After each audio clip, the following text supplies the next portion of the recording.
Well, hello, my dear friends. Justyn Smith here, and I want to thank you so much for joining us today.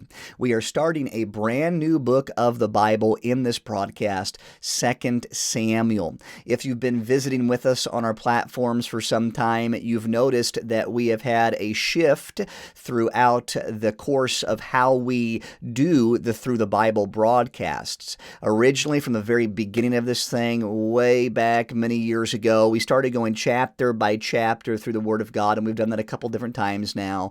And we've had different breaks throughout because of the busyness of our traveling ministry. And as God has us different places, we can't always sit down and record like this. And so as of a couple months ago, we decided that we were going to pick it back up in full force and utilize the technologies that God has given to us. But we weren't just going to pick up where I left off with the last message in 1 Samuel, but we were going to go from there on Fridays, and so that's thus this message when it's published on a Friday. Then on Mondays, we're in the Psalms currently, and then on Wednesdays in the New Testaments. Right now, we are in the book of Matthew. And so as time goes, and as you listen to this video, obviously we'll be in different portions in different books of the Bible.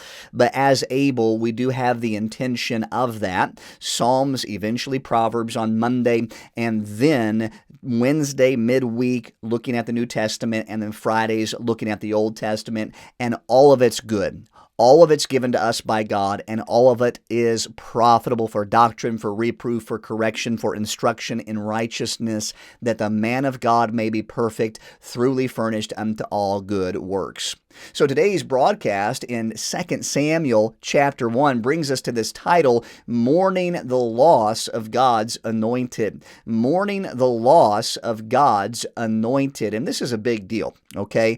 Because what we need to note from the very beginning is that David and Saul, for the longest time, are at odds with each other. And anybody in the kingdom knows it's not a good relationship. David's had to be on the run, and man, I love David, but I just don't understand why our king is doing this to David. Well, in the last chapter of 1 Samuel, we saw that King Saul and his sons faced judgment, and the other men in the war. They lost against the Philistines, okay? And God took the king's life away from this earth. And as we jump right into 2 Samuel, we are going to recognize that David doesn't get all happy because God judged Saul, King Saul, the king, but David is respectful. David mourns the loss of God's anointed. David is somebody we need to pattern after as we consider those that have gone on before us, even when they have been at odds with us. My name is Justyn Smith with the Heart for Revival Ministries. Very thankful for this opportunity to come before you. Please take some time to check us out at our website, see where we are going to be next. Pray for our upcoming meetings. Maybe schedule us if you're a pastor. That's all up to God. We simply want God to use us wherever we go in evangelism and for the cause of revival. I'm just glad you clicked play today because today's message really is a challenging one as we consider mourning the loss of God's anointed. In our day, we have a little bit different understanding of the anointed ones. Our respect is a little bit different for those in authority because of how authorities in our life have handled the positions that have been given to them. But mishandling those positions is nothing new.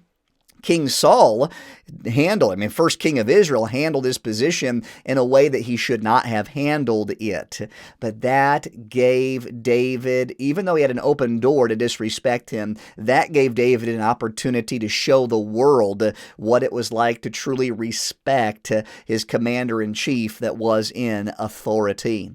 Number one, the judging is God's to do. The judging is God's to do, and that is something that David recognized. We've seen it already in the past few chapters that we've looked at the end of 1 Samuel. And as we jump right here into 2 Samuel, we are reminded of that again. And David lamented with this lamentation over Saul and over Jonathan, his son. That's going to be what is to come in the verses that we are going to look at. But David had this understanding, I am going to lift up a voice and cry. And truly, he had that feeling within his heart because because he knew that this was God's judgment on them, and he also knew he had a love for Saul and Jonathan and the rest that left this earth. Death should not be something pleasurable. It should not be some kind of exciting thing that you have, even over somebody who mistreats you. And David could obviously state that King Saul mistreated him, and what a perspective David had. Again, David had a heart after God's own heart, and therefore we can learn from him. Number 2, the extent of David's mourning. The extent of David's mourning. Let's read it real quick, verse 11 and 12. Then David took hold on his clothes and rent them, and likewise all the men that were with him. And they mourned and wept and fasted until even for Saul and for Jonathan his son and for the people of the Lord and for the house of Israel, because they were fallen by the sword. The enemy had won. Okay, the enemy was victorious, and when David and his men heard about it, as well as the loss of Saul, his sons, and the men with them, that brought David and his men to the extent of mourning the way that we read about it. Then point number 3, the memories of Saul recited. Now this is a little glimpse into the heart of David, and there are several verses here that I want to read, but they are all good for us to hear as we understand the heart of David as he is mourning the loss of God's anointed, even though that anointed one was against him. So it's not only the loss of Saul, but it's also Jonathan that David's really going to mourn, as well as the others that are there. But listen to these words. Also, verse 18, he bade them teach the children of Judah the use of the bow, and behold, it is written in the book of Jasher, the beauty of Israel is slain upon the high places. How are the mighty falling, in reference to Saul and his sons and the men of battle. Tell it not in Gath, publish it not in the streets of Ashkelon, lest the daughters of the Philistines rejoice, lest the daughters of the uncircumcised triumph. And so David didn't want the enemy to rejoice over their victory like they could.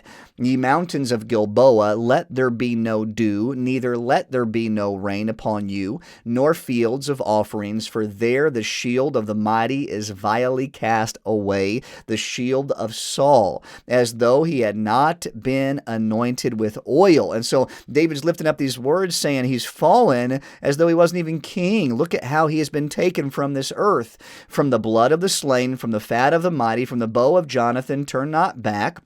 And the sword of Saul returned not empty. Saul and Jonathan were lovely and pleasant in their lives, and in their death they were not divided. They were together in death. They were swifter than eagles. They were stronger than lions. And again, I mention this is David, the one that Saul threatened many times. David is reciting memories of Saul and Jonathan. They were swifter than eagles. They were stronger than lions. Ye daughters of Israel, weep over Saul, who clothed you in scarlet with other delights, who put on ornaments of gold upon your apparel. So you were blessed because of Saul. Weep for him. How are the mighty fallen in the midst of battle, O Jonathan? Thou wast slain in the high places. I am distressed for thee, my brother Jonathan. Very pleasant hast thou been unto me. Thy love to me was wonderful, passing the love of women. And you got to think clearly here to understand that this is a camaraderie of friendship that is like none other. And oh, to have a Jonathan in this life. How are the mighty fallen, and the weapons of war perished? And so as we consider all of these words, we went through a lot, and we could pause and speak more to each of these. But David is lifting up this voice saying, it's almost as if they never existed now. But there's all memory that I have, and these memories that I have, I can account for them, and I could publish them, and I could get people to mourn correctly and remember that they were blessed to have Saul, and they were blessed to have Jonathan, and they are a memory that is passing, yes, but they were pleasant, they were wonderful, they were mighty, and we need to mourn the loss of God's anointed. Letter 4, this reveals two things as we consider the loss of Saul and then also the life of David. Number 1, or letter A, don't be like Saul, who traded his kingdom because of envy and disobedience. And we need to be mindful that even though David's words are reciting these wonderful memories, David also understood that Saul had messed up. And the kingdom was judged and Saul was judged because of his disobedience and his envy. Okay, so in his death, we do remember those things about him. How are the mighty fallen? And this mourning the loss of God's anointed, we need to understand just because they were anointed doesn't mean they made the right decisions. And we have people in this life, and we're not trying to justify what they do. We are of all men most miserable without Christ. But at the same time, we need to be able to forgive if we have opportunity in person, but we also need to be able to forgive if they've passed us in death. David was able to do that, and David was able to respond in phenomenal ways. Which leads me to letter B, or number 2, be like David, who had the proper outlook and respect for others. As he was mourning the loss of God's anointed in his life, you could remember, as we've studied in 1 Samuel, that there were 2 different occasions at least where David proved to Saul that he could have taken Saul's life, but he wasn't going to touch the Lord's anointed. He knew better than that. And what a testimony of the proper outlook and respect toward others that David gives us as an example, even in death, but also in life. Praise the Lord for the testimony of David. I hope and pray that the first chapter of 2 Samuel has been a blessing to you, and that you'll make it a point to click play on our next broadcast as it's lifted up. God bless you and have a wonderful day.